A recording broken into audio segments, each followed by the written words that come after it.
Bismillah, Assalamualaikum warahmatullahi wabarakatuh. Alhamdulillahilladzi binikmatil imani wal islam asyhadu an la ilaha illallah asyhadu anna muhammadar rasulullah. Naskurullah ala hadhihi nikmah. Pada kesempatan kali ini kita bertemu Anda sekalian kelas 9 dari kelas 9A, kemudian 9B1, B2 dan kelas 9 Tahfiz. Ananda sekalian, pada kesempatan kali ini yang seyogyanya Pak Akbar duluan di pembelajaran matematika. Satu dan lain hal, beliau minta di jam berikutnya ya setelah saya. Oleh sebab itu, pada kesempatan kali ini di pagi ini ya, Ananda sekalian, saya akan menemani kalian semua dalam pembelajaran Al-Islam, dan pada kesempatan kali ini merupakan pertemuan keempat dan LKPD-nya juga LKPD keempat ya, berkaitan dengan tarikh sejarah Islam. Dan pada kesempatan kali ini Ananda sekalian, kita akan berbicara berkaitan dengan sejarah awal munculnya seni budaya Islam di Indonesia. Namun sebelumnya kita sama-sama Ananda sekalian berdoa kepada Allah Subhanahu wa taala sebelum kita memulai pembelajaran. Berdoa, kita mulai. Bismillah.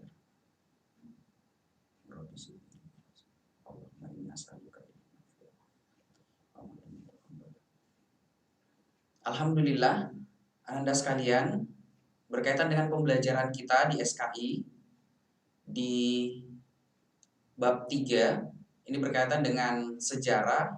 Tentu kita berbicara berkaitan dengan hal-hal yang berkaitan dengan Islam. Bagaimana Islam kemudian muncul di permukaan bumi ini ya, dan merambah sampai ke negara kita, ke Indonesia. Dan alhamdulillah pada kesempatan kali ini, detik ini kita juga dalam keadaan beragama Islam.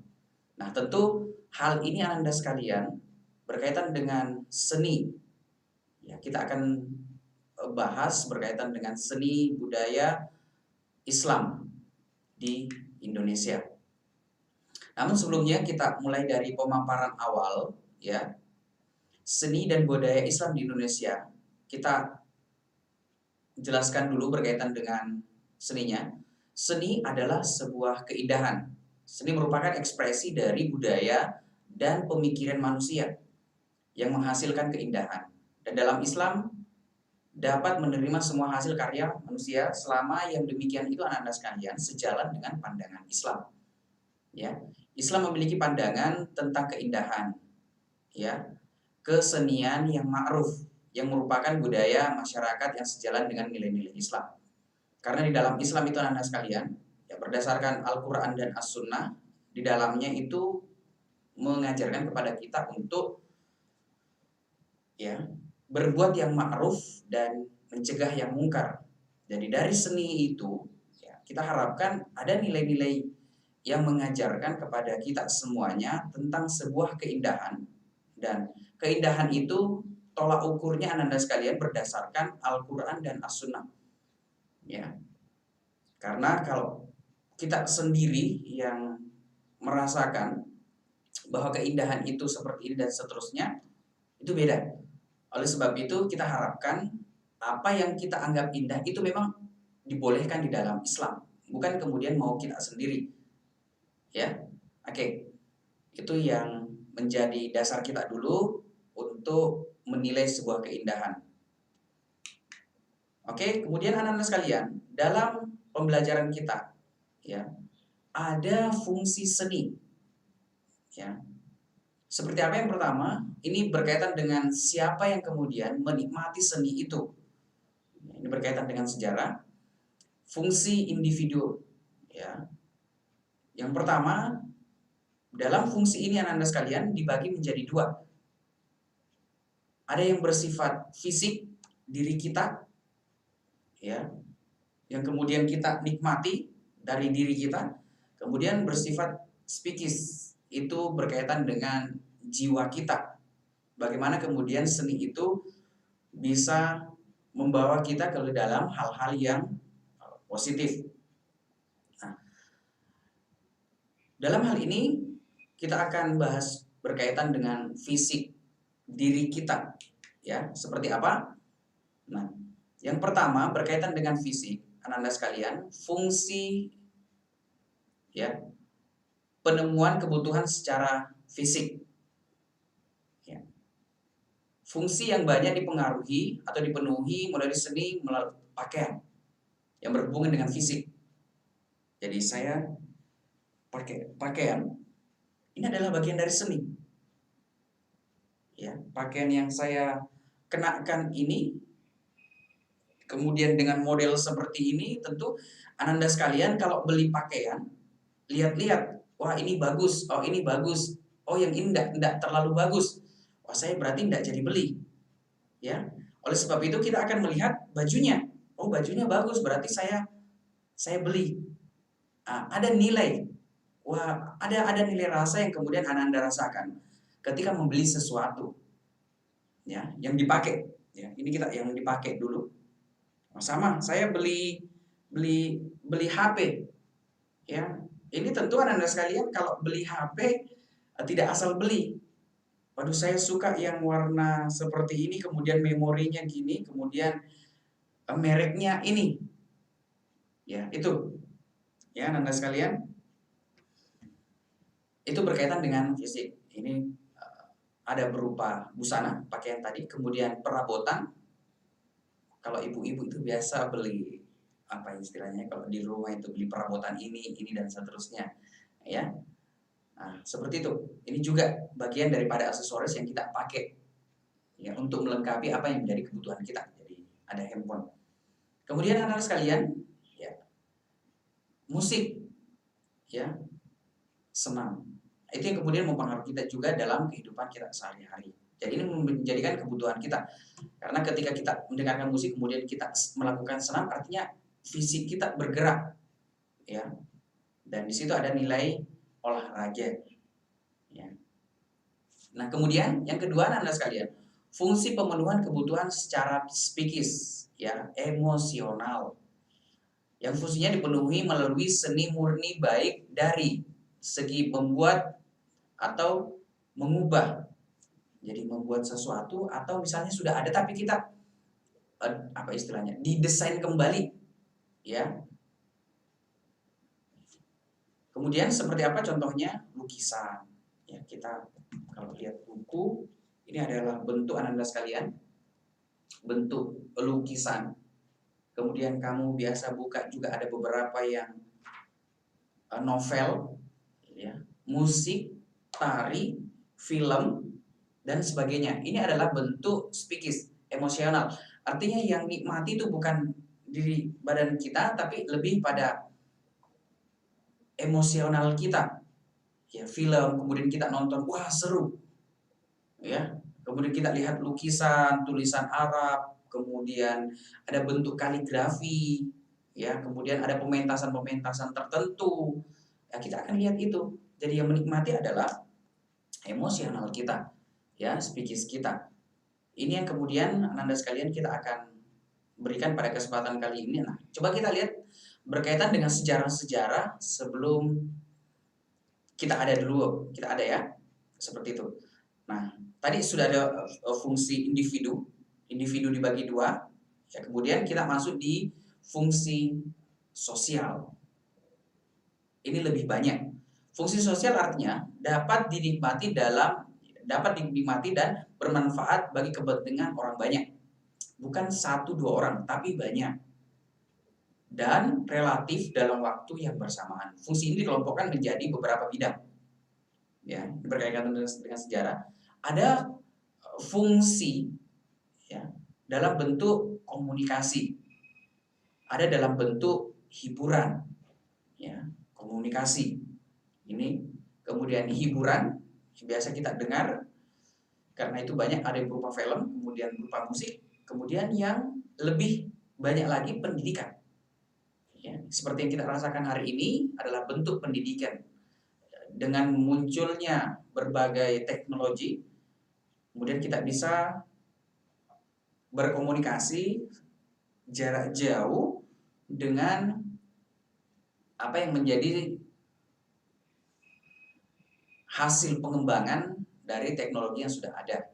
Ya, dikembangkan dan semakin canggih. Ya. Kemudian dari fungsi itu Anda sekalian, ada di dalamnya bentuk hiburan. Yakni seni dapat dijadikan sarana untuk melepas kejenuhan dan mempengaruhi kesedihan. Hal ini dapat terjadi pada saat kita menyaksikan musik, tari, film, kemudian lawak dan refreshing. Jadi pemenuhan seni tadi ya kita bisa dapatkan melalui seni musik, kemudian tari, film, lawak, dan hasil itu Anda sekalian adalah bentuk hiburan. Nah, salah satunya kita melakukan refreshing. Ya, kita menghibur diri kita merefresh kembali. Biasanya kan kalau orang sudah melakukan aktivitas yang begitu jenuh, kemudian kita butuh direfresh kembali supaya kita lebih fresh untuk melakukan sesuatu yang lebih lagi dari hal-hal yang sudah biasa kita lakukan. Nah, Anda sekalian dalam hal ini pembelajaran, waduh, seminggu, 2 minggu ini sudah masuk bulan 2, ya. Bulan sebelumnya di bulan 1, ya kita tentu merasakan penat dan seterusnya. Nah, kita refresh. Kapan kita refresh? Ketika Anda sekalian ambil tugas, ya. Kita ketemu di sekolah, kemudian kita melakukan bagi LKPD, tentu Anda sekalian ketemu dengan teman-temannya, paling tidak itu refreshing, ya. Kemudian Anda sekalian pergi ke tempat-tempat tertentu, ya mungkin ke cagar alam, kemudian ke tempat Tanjung, ya itu adalah bagian daripada merefresh diri kita, ya. Kemudian dalam pemanfaatan tadi kita sudah sampaikan, dalam pemanfaatan fungsi seni ada di dalamnya tadi komunikasi. Nah, ini kita akan bahas. Seni dapat digunakan untuk mengkomunikasikan sesuatu seperti pesan. Ya, kita melalui HP. Halo, saya pesan, ya biasa kalau pesan ini dan seterusnya. Saya pesan melalui Grab, pesan makanan, pesan dan seterusnya. Bisa. Ya, kemudian kritik kebijakan atau gagasan biasa kita sampaikan langsung melalui media. Ya, selama hal itu yang positif, karena Anda sekalian kita lihat di beberapa media ada yang menyalahgunakan ya hal-hal yang bersifat hoaks, yang menyindir antara satu dengan yang lainnya. Nah, ini tidak boleh.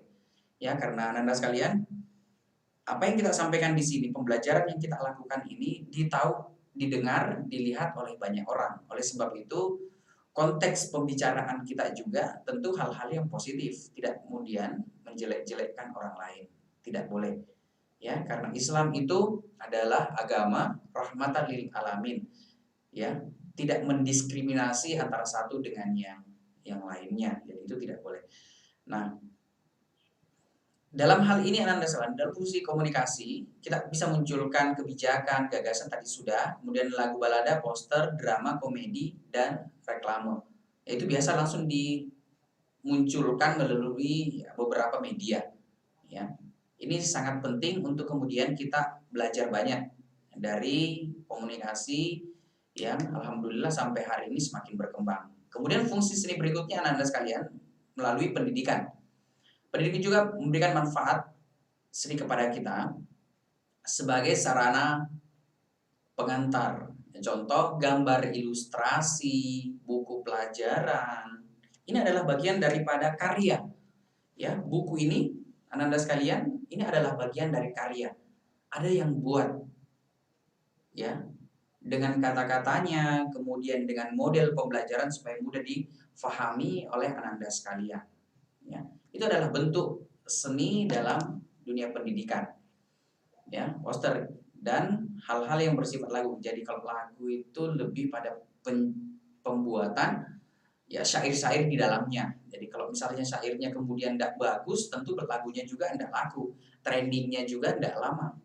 Nah, Seperti itu. Oke, Ananda sekalian, macam-macam seni budaya Islam ketika masuk di Indonesia.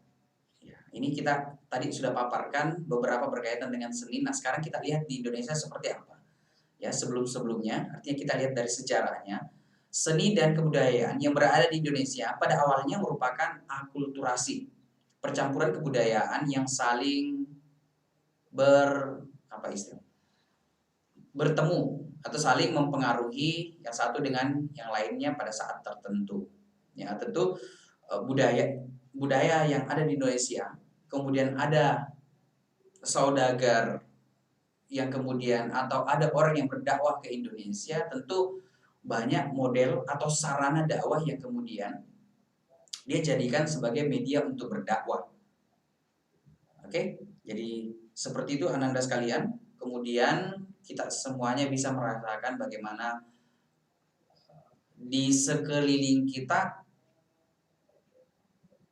ya apa istilahnya, musik ada di sekitar kita juga. Tentu kita bisa memilah, ya memilah dan memilih Ananda sekalian mana yang pas, mana yang boleh, mana yang tidak boleh, ya. Karena di dunia kalau komunikasi ataupun di beberapa media yang lain itu ya semuanya saling apa istilahnya, saling mencari ya trendingnya mana yang lebih bagus. Ya tentu kita memilah mana yang bagus, mana yang tidak. Itu. Kemudian Anda sekalian, seni musik. Ya.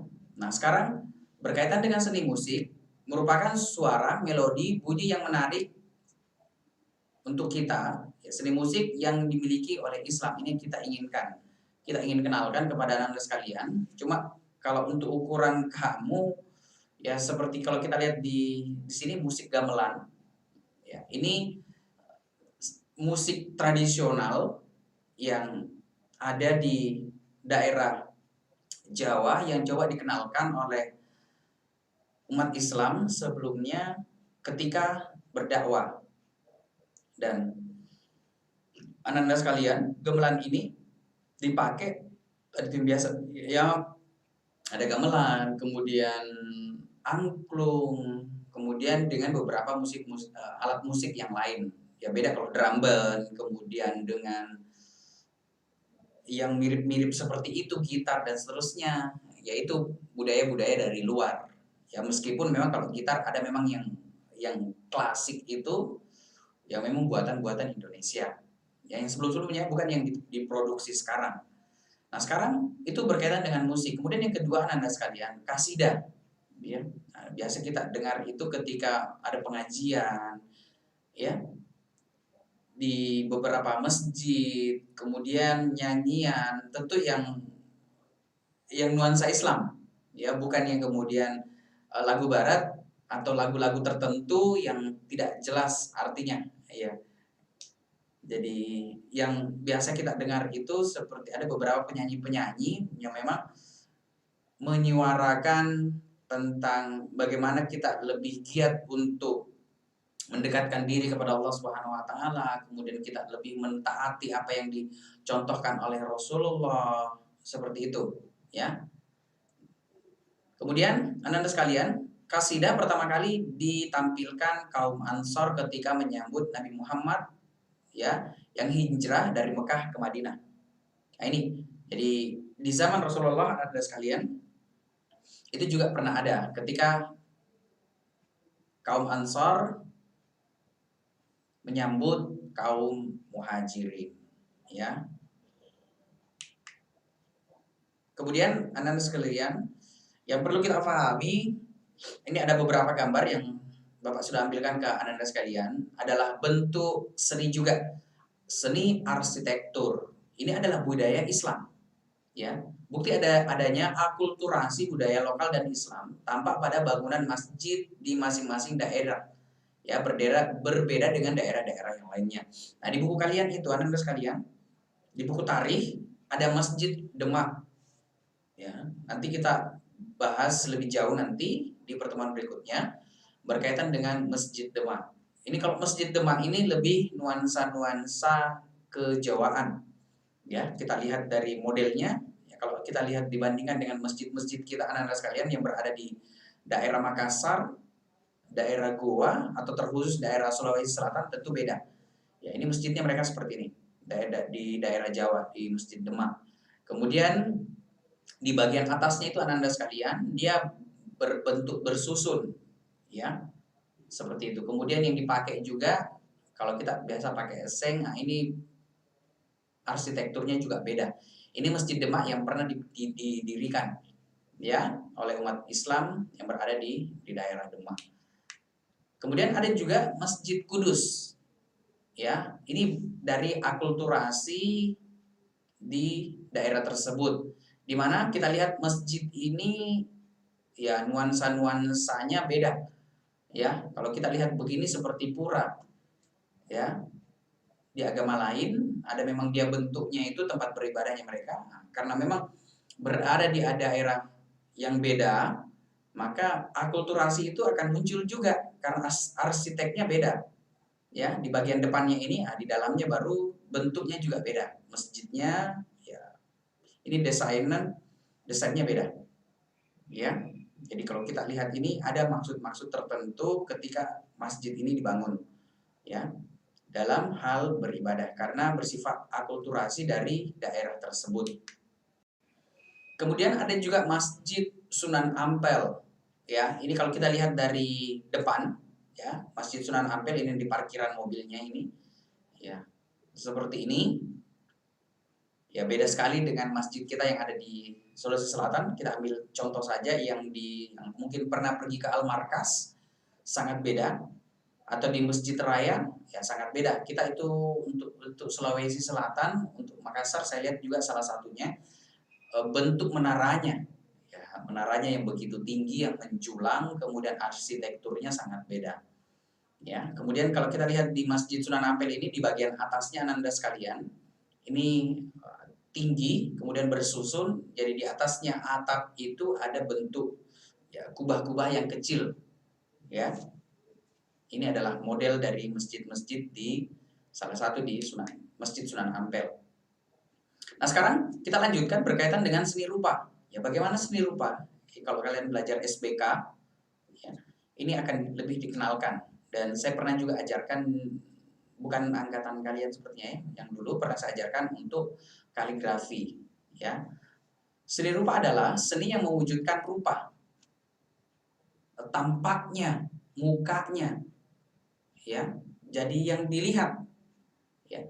Bentuk seni rupa seperti yang kita lihat ini depan sekalian, anak sekalian, seni ukir, artinya itu kaligrafi ditulis kemudian diukir dengan menggunakan alat yang sudah ditentukan, ya. Yang mengukir ada yang timbul, ada yang kemudian memang dia rapat, ya.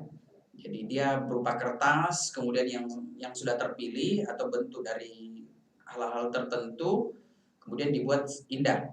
Ya, ini seperti ini yang saya tunjukkan. Kemudian ini yang dipahat, ya, ini yang diukir, ya.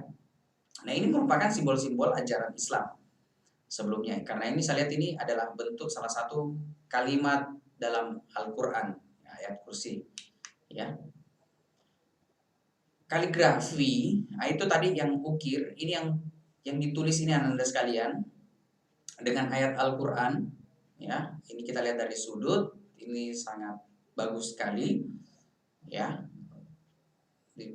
Nah, ini artinya ada nilai seni yang dituangkan di dalam kanvas ketika dia menulis atau membuat kaligrafi.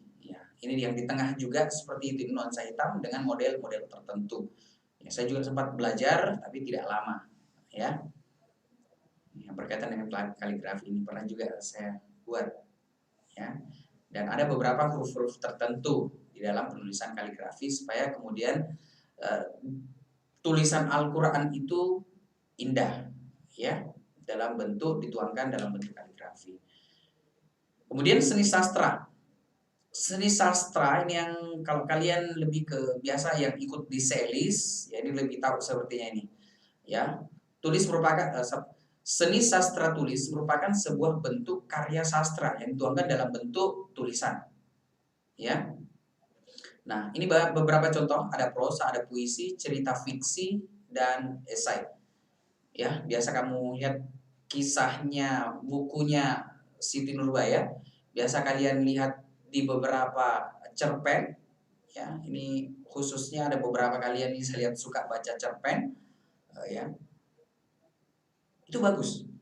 Ya, ketika kita membaca hal-hal yang positif, ada cerpen, kemudian buku, kemudian ada kisah-kisah tertentu, artinya banyak kita belajar dari kisah-kisah tersebut untuk memberikan wawasan kepada kita semuanya bahwa nilai seni, ya, yang dituangkan dalam bentuk tulisan itu begitu indah.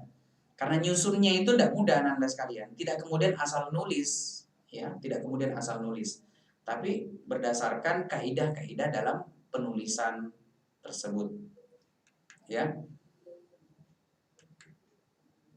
Kemudian sebentar kita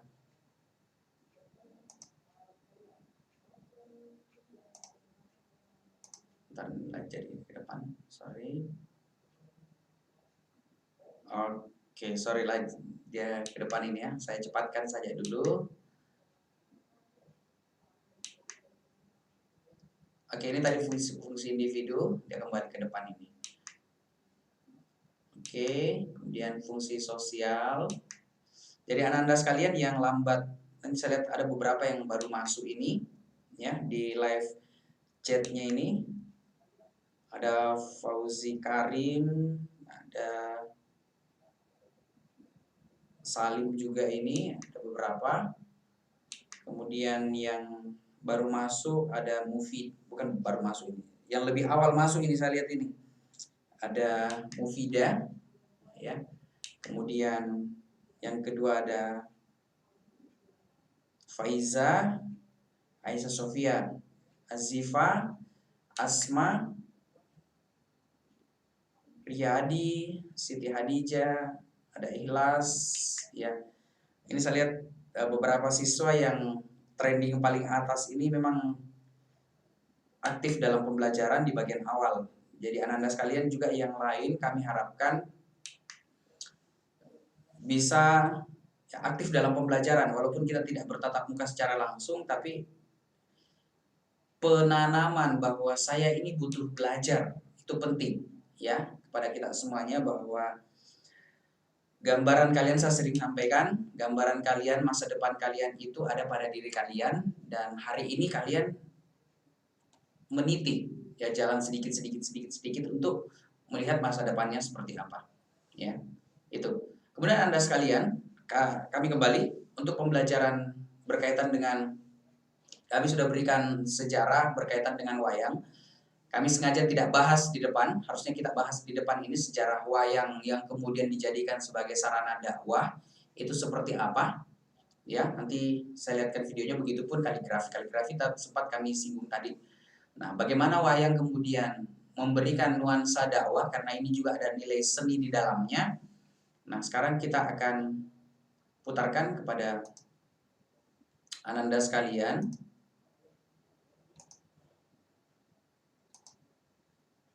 Berkaitan dengan wayang, ya. Karena terkhusus apa istilah dakwah yang kemudian hadir di Indonesia itu mulai dari sana, ya. Bagaimana kemudian itu berdakwah, dan dakwah itu Ananda sekalian bisa diterima oleh kalangan masyarakat pada umumnya, ya. Kita lihat sama-sama.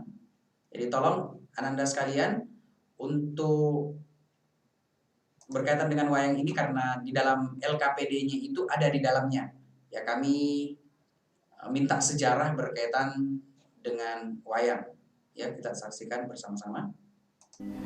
Assalamualaikum warahmatullahi wabarakatuh. Dalam segmen kali ini kita akan membahas tentang sejarah wayang dan Islam di Nusantara.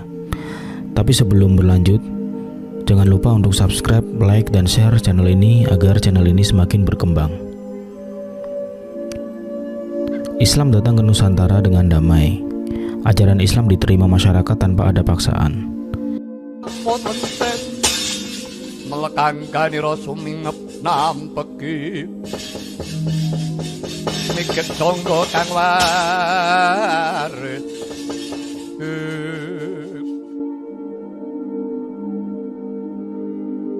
Di Pulau Jawa, Islam disebarkan para ulama yang dikenal dengan julukan Wali Songo melalui dakwah kultural. Para wali berdakwah dengan bahasa lokal, memperhatikan kebudayaan, adat, serta kesenangan dan kebutuhan masyarakat setempat. Ketika masyarakat Jawa amat senang dengan kesenian, para wali menggunakan berbagai kesenian sebagai media dakwah. Salah satu kesenian rakyat yang dijadikan media dakwah adalah wayang. Sunan Kalijaga misalnya, beliau mengembangkan wayang purwa, yakni wayang kulit bercorak Islam. Wayang secara harfiah berarti bayangan. Ia merupakan istilah untuk menunjukkan teater tradisional di Indonesia. Ada yang berpendapat wayang berasal dari India dan rekaman pertama pertunjukan wayang telah ada sejak 930 Masehi. Namun ada pula yang meyakini wayang kulit sebagai salah satu dari berbagai akar budaya tradisional di Indonesia. Ada yang menginterpretasikan bahwa wayang berasal dari India. Meskipun apabila kita menunjukkan wayang kepada orang-orang India, mereka tidak tahu apa-apa, ujar Dr. Suyanto, pengajar ISI Surakarta dalam diskusi wayang, Islam dan Jawa di Solo akhir November lalu. R. Gunawan Jayakusumah dalam bukunya Pengenalan Wayang Golek Purwa di Jawa Barat mengungkapkan bahwa wayang adalah kebudayaan asli Indonesia, khususnya Pulau Jawa. Ada yang berpendapat kata wayang berasal dari kata wat an yang artinya leluhur. Wayang dianggap berhasil sebagai media dakwah dan syiar Islam karena menggunakan pendekatan psikologi, sejarah, pentagogi hingga politik. Dulu wayang dipertunjukkan di masjid dan masyarakat bebas untuk menyaksikan. Namun dengan syarat mereka harus berwudu, mengucap syahadat dulu sebelum masuk masjid. Memang wayang kulit merupakan produk budaya yang telah ada sebelum Islam berkembang di Pulau Jawa.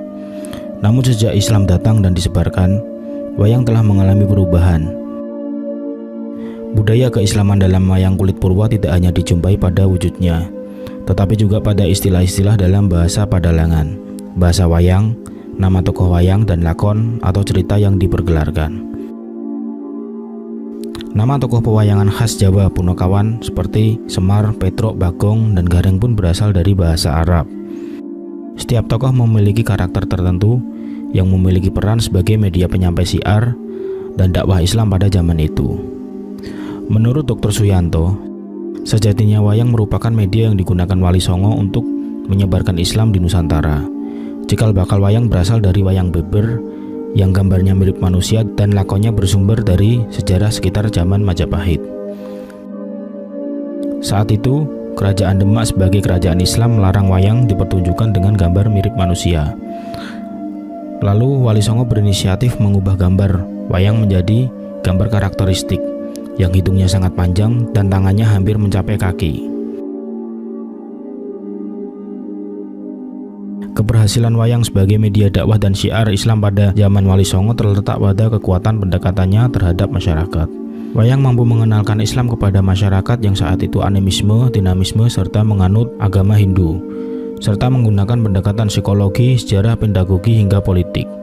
Perkembangan wayang sebagai media dakwah Islam ditopang oleh para tokoh ulama Wali Songo. Mereka adalah ulama-ulama yang sangat terkenal khususnya di Jawa sebagai penyebar ajaran Islam. Para wali tak hanya berkuasa dalam keagamaan, tetapi juga berkuasa dalam pemerintahan dan politik. Selain itu, mereka juga pengembang kebudayaan dan kesenian yang andal.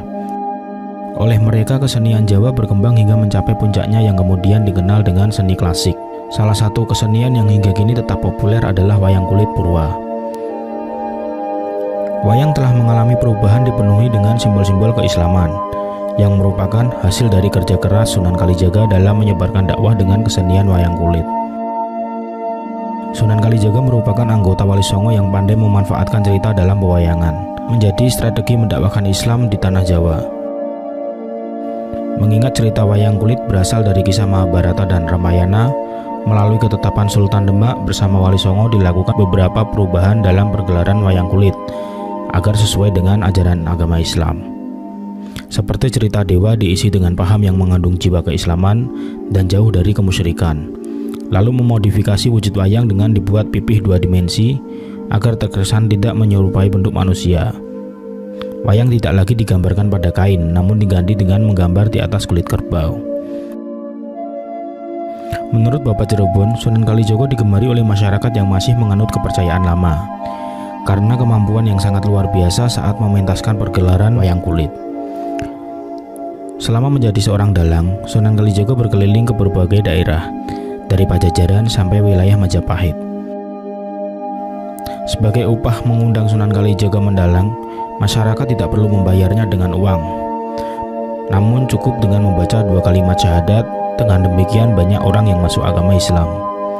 Ada beberapa penambahan lakon oleh Sunan Kalijaga, antara lain Petruk Dadi Ratu, yaitu menggambarkan seseorang yang bukan ahlinya memimpin sebuah negara maka akan mengalami kehancuran.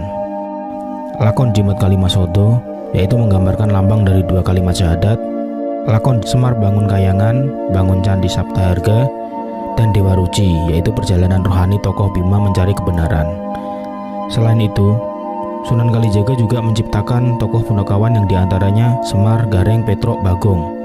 Punakawan berasal dari kata puna atau puna secara terminologi Jawa memiliki arti terang, jelas, cerdas, memahami, cerdik dalam mengamati hakikat di balik fenomena alam dan tragedi kehidupan manusia. Sedangkan kata kawan memiliki arti teman atau pamong. Jadi punakawan adalah teman yang mempunyai kemampuan mengamati segala fenomena dan peristiwa yang terjadi di dalam tatanan kehidupan manusia. Dengan demikian, dapat kita ketahui bahwa wayang kulit merupakan salah satu di antara strategi dakwah bil hikmah yang ada sejak zaman Wali Songo, terutama pada masa Sunan Kalijaga. Strategi yang digunakan pada wayang kulit membuat banyak orang masuk Islam dan ajaran agama Islam bisa menyebar di semua kalangan masyarakat tanpa ada perlawanan, kekerasan, maupun pertumpahan darah. Hingga sampai saat ini, wayang kulit masih digemari oleh para masyarakat, khususnya tanah masyarakat Jawa, sebagai tontonan serta tuntunan bagi orang yang mengambil pelajaran dari setiap lakon yang dimainkan dalam setiap pagelaran wayang kulit.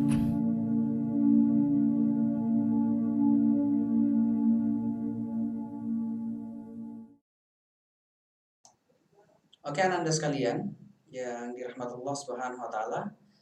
Tadi kita sudah saksikan bersama-sama berkaitan dengan sejarah pewayangan di Indonesia, dan tentunya ini adalah bentuk nilai sejarah kepada kita semuanya, di mana kita bisa melihat bahwa wayang ini bagian daripada dakwah dari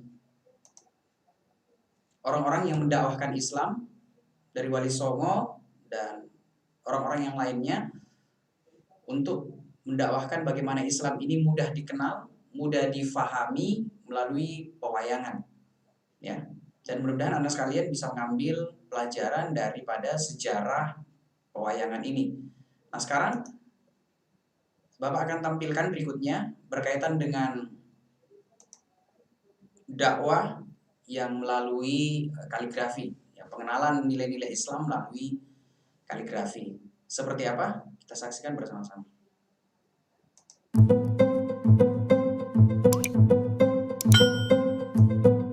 Kaligrafi merupakan seni menuliskan teks ke dalam bentuk lukisan menggunakan pena, kuas, atau alat tulis lainnya ke media tertentu. Secara etimologis, kata kaligrafi berasal dari bahasa Yunani, yaitu kalios yang berarti indah dan grafia yang berarti tulisan. Sehingga dapat dikatakan jika kaligrafi adalah tulisan yang indah. Selain tulisan yang indah, pembuatan kaligrafi bukanlah sesuatu yang asal-asalan, tetapi memiliki kaidah di dalamnya. Kaligrafi dibuat untuk mencurahkan ekspresi seni kaum muslimin yang tertahan karena dilarangnya melukis makhluk hidup. Bahkan dalam awal perkembangannya, kaligrafi juga difungsikan sebagai alat bantu untuk membaca Al-Quran agar tidak salah ucap yang bisa mempengaruhi makna. Seperti misalnya kaligrafi yang mewarnai tanda baca dan huruf tertentu agar tidak salah dibaca. Berdasarkan sejarah, ada beberapa pendapat mengenai asal mula kaligrafi. Orang-orang Arab mengatakan bahwa Nabi Adam alaihi salam lah yang pertama kali mengenal kaligrafi. Sebagaimana dalam surat Al-Baqarah ayat 31, dan dia mengajarkan kepada Adam nama-nama seluruhnya. Kemudian mengemukakannya kepada para malaikat lalu berfirman, "Sebutkanlah kepadaku nama benda-benda itu jika kamu memang benar orang-orang yang benar." Dikatakan 300 tahun sebelum wafatnya Nabi Adam, beliau menulis di atas lempengan tanah yang selanjutnya dibakar menjadi tembikar. Kebangkitan baca tulis kaum muslim dimulai pada tahun kedua Rasulullah berhijrah. Para tahanan yang tidak mampu membayar tebusan diwajibkan untuk mengajari kaum muslim baca tulis. Pada masa itulah kaligrafi khat kufi atau khat yang berbentuk siku pertama kali berkembang. Kaligrafi ini tercatat sebagai kaligrafi yang paling tua dan dikembangkan di kota Kufa yang berada di Irak. Konon seniman kaligrafi Kufik pada masa itu menyebut Ali bin Abi Thalib sebagai seniman kaligrafi Islam pertama dan penemu gaya Kufik. Bahkan salah satu seniman Kufik ternama dan master gaya Nastalik Persia mengatakan Ali sebagai panutannya. Pernyataan jika Ali bin Abi Thalib adalah kaligrafer Islam pertama bisa dibuktikan dengan karyanya yang khas, yaitu penulisan alfabet Arab dengan lengkungan kecil di awal huruf atau 1/6 garis melengkung dan 5/6 garis lurus. Pada masa kekhalifahan Bani Umayyah, kaligrafi Kufi dinilai terlalu kaku dan sulit, sehingga muncullah penulisan kaligrafi yang lebih lembut dan mudah ditulis. Selain itu, di masa Khalifah Abdul Malik terjadi keputusan politik yang sangat penting, yaitu menetapkan bahasa Arab sebagai bahasa resmi seluruh wilayah Islam. Di masa ini pula muncul jenis tulisan seperti khat sulus. Tokoh kaligrafi yang terkenal di masa ini yaitu Qutbah al-Mukharir. Perkembangan kaligrafi terus dikembangkan hingga masa dinasti Abbasiyah. Beberapa jenis kaligrafi yang muncul pada masa itu yakni khat Khafif Sulus, Khafif Sulusain, Riyasi, dan Al-Aqlam As-Sittah. Adapun tokoh kaligrafi ternama pada masa Abbasiyah yaitu Ibnu Muqlah. Ia berperan dalam mengembangkan tulisan kursif yang di kemudian hari dikenal sebagai gaya naqs yang banyak dipakai untuk menulis mushaf Al-Quran. Perkembangan kaligrafi Islam sempat meredup di abad ke-13. Sebabnya yaitu penyerangan pasukan Mongol ke Baghdad oleh Hulagu Khan menyebabkan jatuhnya kekhalifahan Abbasiyah. Namun di masa kekhalifahan Utsmaniyah, ilmu seni kaligrafi kembali berkembang. Dua jenis kaligrafi yang paling sering digunakan yaitu Diwani dan Shikasteh. Perkembangan seni ini pun mencapai kegemilangannya. Tak hanya ada di dalam hati warga, tetapi pemerintah juga mendorong perkembangan seni kaligrafi tersebut. Tak heran jika kota Istanbul yang jadi pusat pemerintahan Turki Utsmani menjadi pusat perkembangan seni kaligrafi. Di kota ini tampak karya-karya kaligrafi yang paling indah dan berkualitas muncul.